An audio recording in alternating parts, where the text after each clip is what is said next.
गजा पर इजराइल के जालिमाना हमलों को 100 दिन मुकम्मल हो चुके हैं। जंग के दौरान अब तक 24,000 से जायद फिलिस्तीनी हलाक हो चुके हैं।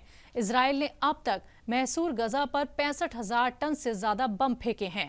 बता दें कि गजा पर इजराइल का हमला 7 अक्टूबर को हमास और दीगर फिलिस्तीनी ग्रुप्स के आर्म्ड विंग अल कस्साम ब्रिगेड्स के जंगजुओं के हमले के जवाब में शुरू हुआ। इस हमले में तकरीबन 1140 अफराद हलाक हुए और तकरीबन 240 को यरगमाल बना के गजा ले जाया गया। जवाबी कार्रवाई में इजराइल ने वहशियाना बमबारी की मुहिम शुरू की, जो अभी तक जारी है। इस पूरे वक्त में अब तक इजराइल ने अपनी अंधाधुंध बमबारी से गजा के लोगों में दहशत का बीज बोया है। इस बमबारी में कई नस्ल, खानदान, शहर और इमारतें तबाह हो गईं। जंग में अब तक 24,000 से ज्यादा लोगों की मौत हो चुकी है। इस तादाद में 10,400 से ज्यादा बच्चे भी शामिल हैं। ये गजा की बच्चों की आबादी का 1% से ज्यादा है। एनक्लेव में कम से कम 60,000 से ज्यादा अफराद जख्मी हो चुके हैं, जिनमें 8,663 बच्चे और 6,327 खवातीन शामिल हैं, जिनमें से बहुत से लोग अपने जख्मियों के इलाज के लिए सेहत की देखभाल या दवा तलाश करने के लिए जद्दोजहद कर रहे हैं। 8,000 से ज्यादा अफराद अभी भी लापता हैं। इजरायली हमलों के 100 दिनों के दौरान गजा के 70% मकानात तबाह होने के बाद बेघर फिलिस्तीनियों को खौफ है कि जंग खत्म होने के बाद इनके पास अपने आबाई शहरों में वापस जाने के लिए कुछ नहीं होगा। इन 100 दिनों में गजा के हेल्थ सिस्टम पर भी जबरदस्त असर पड़ा है। अस्पतालों में बुनियादी और तिब्बी सहूलियात की सख्त किल्लत की वजह से अब तक हजारों मरीजों और नौज़ायदा बच्चों की मौत वाक़ई हो चुकी है। इजराइल ने 7 अक्टूबर से अब तक 26 अस्पतालों समेत तकरीबन 94 तिब्बी सहूलियात को निशाना बनाया है। वो अस्पताल जो अभी तक खड़े हैं, वो सामान की कमी के साथ काम कर रहे हैं, बेहोशी की दवा के बगैर सर्जरी कर रहे हैं। वहीं अगर हम बात करें खाना पानी जैसी बुनियादी ज़रूरियात की, तो गजा में इंसानी इमदाद ना पहुंच पाने की वजह से लोग सख्त भुखमरी से जूझ रहे हैं। यूएन का कहना है कि गजा में हर 4 में से 1 शख्स भूख से मर रहा है और बाज़ इलाकों में 2/3 खानदानों ने कम से कम एक पूरा दिन और रात बगैर खुराक के गुजारी है। गजा के अंदर इमदादी इदारों के मुताबिक गजा इस वक्त दुनिया के बदतरीन भूख के बहरान का सामना कर रहा है। इसके अलावा बात करें आईडीएफ की मकामी और रिहायशी इलाकों पर बमबारी की, तो बमबारी में अब तक लाखों हाउसिंग यूनिट्स तबाह हो चुके हैं। इन 100 दिनों में अब तक 3,59,000 से ज्यादा हाउसिंग यूनिट्स बुरी तरह तबाह और बर्बाद हो चुके हैं। गजा में इस ना रुकने वाली तबाहकुन कार्रवाई के चलते अब साउथ अफ्रीका ने इजराइल के खिलाफ बैनुल अक़वामी अदालत इंसाफ यानी ICJ में मुकदमा दायर किया है। ताहम इजराइल अपने जुर्मों पर शर्मिंदा होने के बजाय ICJ में पूरे जोर के साथ अपना दिफा कर रहा है। साथ ही गजा पर इजराइल की बमबारी भी मुसलसल जारी है। इजरायली पीएम नेतन्याहू ने इतवार को कहा कि इजराइल जीत हासिल करने तक जंग को जारी रखेगा और उसे आलमी अदालत समेत कोई भी नहीं रोक सकता। हमारे नाजरीन के लिए एक बहुत बड़ी खुशखबरी है। तहजीब टीवी लगातार कई महीनों से नंबर 1 पर है। आपकी दुआओं और मोहब्बत का ये नतीजा है। हम आपके शुक्रगुजार हैं। इस हफ्ते भी बड़े बड़े उर्दू चैनल्स को पीछे करते हुए तहजीब टीवी नंबर 1 पोजीशन पर आ गया है। तहजीब टीवी देखने और पसंद करने वाले तमाम दर्शकों के लिए खुशखबरी। आप सबकी दुआओं और मोहब्बत से तहजीब टीवी एक बार फिर इस हफ्ते हिंदुस्तान में उर्दू दुनिया का नंबर 1 चैनल बन गया है। इस हफ्ते की बार्क रिपोर्ट्स के मुताबिक तहजीब टीवी ने HSM, GRP और सबसे ज्यादा वक्त तक देखे जाने वाले चैनल की रेस में बड़े बड़े उर्दू चैनल को पीछे कर दिया है। लगातार कई महीनों से अब तक तहजीब टीवी उर्दू चैनल में सबसे ज्यादा वक्त तक देखा जाने वाला चैनल तो था ही, लेकिन एक बार फिर से इस हफ्ते GRP में भी पहले पायदान पर आ पहुंचा। हमारे दर्शकों की मुसलसल जोड़ी और बेपनाह मोहब्बत का ही ये नतीजा है कि आज तहजीब टीवी उर्दू दुनिया का नंबर 1 चैनल बन गया है और इसके लिए हम अपने तमाम नाजरीन का तहे दिल से शुक्रिया अदा करते हैं। माँ पर कई गजल कहने वाले मशहूर शायर मुनव्वर राना का देर रात दिल का दौरा पड़ने से इंतकाल हो गया। वो कई दिनों से बीमार थे। उनका लखनऊ के PGI में इलाज चल रहा था। उन्हें 9 जनवरी को तबीयत बिगड़ने के बाद ICU में भर्ती करवाया गया था। राना ने 71 साल की उम्र में आखिरी सांस ली। मुनव्वर राना को किडनी और दिल से मुतालिक परेशानियां थीं। मुनव्वर राना की बेटी सुमैया ने बताया कि उनके पिता का इतवार रात अस्पताल में इंतकाल हो गया। आज उन्हें सुपुर्द खाक किया जाएगा।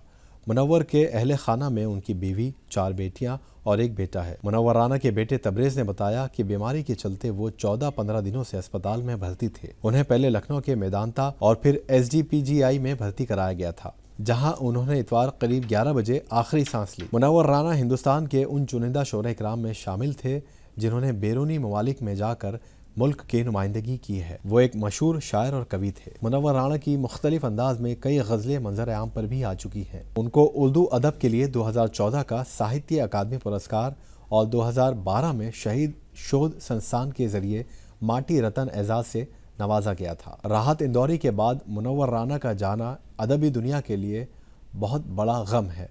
राहत इंदौरी के बाद मुनव्वर राना दूसरे ऐसे शायर हैं जिनका जाना पूरी अदबी दुनिया के लिए किसी बड़े सदमे से कम नहीं। All India Muslim personal law board के सदर मौलाना खालिद सैफुल्लाह रहमानी ने हफ्ते के रोज एक बयान जारी करते हुए कहा कि राम मंदिर के इफ्तिताह में सदर रियासत का जाना इंसाफ और लादीनियत का कत्ल है। उन्होंने ये दावा किया कि इस बात का कोई सबूत नहीं है कि भगवान राम की पैदाइश उसी जगह पर हुई थी। मौलाना खालिद सैफुल्लाह रहमानी ने इफ्तिताह के मौके पर दिए जलाने की अपील पर भी मुसलमानों को खास नसीहत दी है। उन्होंने कहा, अगर हिंदू भाई मंदिर इफ्तिताह की खुशी में दिए जलाते हैं या नारा लगाते हैं तो हमें इस पर कोई दिक्कत नहीं है, लेकिन मुस्लिमों के लिए इस तरह के मंसूबे में हिस्सा लेना गैर इस्लामी अमल है। इसी जारी बयान में उन्होंने आगे कहा कि सुप्रीम कोर्ट के फैसले की बुनियाद पर ही एक मस्जिद की जगह राम मंदिर की तामीर हो रही है, जहां सैकड़ों सालों से नमाज अदा की जाती रही है। उसमें हुकूमत और उनके वजीरों की खास दिलचस्पी रही है। वजीर आजम नरेंद्र मोदी के जरिए इसके इफ्तिताह इंसाफ और लादीनियत का कत्ल है। सियासी मकसद के लिए मुल्क भर में इसका ऐलान अक़लियतों के जख्म पर नमक छिड़कना है। इसलिए all India Muslim personal law board हुकूमत के इस गैर लादीनियत और गैर जमहूरी रवैये पर सख्त एतराज जताता है। मशहूर शायर मुनव्वर राना के इंतकाल पर इंडियन स्क्रीन राइटर, गीत निगार और शायर जावेद अख्तर ने अफसोस का इजहार किया है। क्या कुछ कहा उन्होंने, सुनवाते हैं। अब क्या कहें साहब, ये सारे अल्फाज जो ऐसे मौके पे इस्तेमाल होते हैं वो इतनी बार हुए हैं और इतनी लापरवाही से लोगों ने किए हैं कि उनके माने बड़े कम हो गए हैं। लेकिन हकीकत ये है कि आज बड़ा नुकसान हुआ है शायरी का, उर्दू का, हिंदुस्तान की तहजीब का। एक अहम सुतून था जो गिरा, और ये जो नस्ल धीरे धीरे जा रही है, राहत साहब, मिदा फाजली, फिर अब मुनव्वर साहब, ये इसकी तलाफी तो मुझे नहीं लगता कि हो पाएगी। और बहुत अफसोस हुआ उनके नवाहिन जो हैं, उनके फैमिली के रिश्तेदार, सब, उन्हें तहे दिल से मैं ताज़ियत पेश करता हूँ। हिंदुस्तान के मारूफ और मशहूर शायर मुनव्वर राना के इंतकाल से हर तरफ अफसोस की लहर दौड़ गई है। उर्दू अदब के लिए मुनव्वर राना की मौत को बहुत बड़ा नुकसान माना जा रहा है। इसी मौके पर मशहूर शायरा अना दहलवी ने भी अफसोस जाहिर किया है। क्या कुछ कहा उन्होंने, सुनवाते हैं। ये उर्दू अदब का नहीं, पूरी दुनिया में जो उर्दू अदब का गहवारा, उर्दू के चाहने वाले हैं, उर्दू अदब की जितनी भी, मतलब मेरे ख्याल में जिन्हें उर्दू से मोहब्बत है, तो उनका क्या, हमारा सबका ही नुकसान हुआ है। और ये बहुत बड़ा नाम था। मुनव्वर राना कोई बहुत छोटा मोटा नाम नहीं था, नस्र में भी और शायरी में भी। मुनव्वर राना साहब को मैं कहूँगी तो आप लोगों को एक चीज़ तो और बता दूँ मैं, कि मैं वाली आसी साहब की और मुनव्वर भाई और कई लोग, हम उनके उस्ताद, मतलब शागिर्दी में थे, तो वो मुझे छोटी बहन कहते थे और मैं उस्ताद बहन थी। कर्नाटक से बीजेपी के लोकसभा सांसद अनंत कुमार हेगड़े पर मुतनाज़े बयान देने के मामले में कर्नाटक पुलिस ने खुद गौर करते हुए मामला दर्ज किया है। मामला नफरत फैलाने वाली तकरीर और जिले में फसाद पैदा करने की कोशिश से जुड़ा है। कर्नाटक पुलिस ने दफा 505, 153 और 153A के तहत मामला दर्ज किया है। आपको बता दें कि कुमटा में हफ्ते के रोज बीजेपी कारकुनान से मुखातिब होते वक्त अनंत कुमार हेगड़े ने कहा था कि भटकल में चिनंदा पल्ली मस्जिद का हाल बाबरी मस्जिद की तरह होगा। उन्होंने कहा कि कुछ लोग उनके बयान को खतरे के रूप में समझ सकते हैं। उन्होंने आगे ये भी कहा कि जैसे बाबरी मस्जिद को ढहाया गया था, वैसे ही भटकल में चिनंदा पल्ली मस्जिद को भी ढहा दिया जाएगा। मीडिया इसे धमकी के रूप में लिख सकता है, लेकिन हमें इसकी परवाह नहीं है।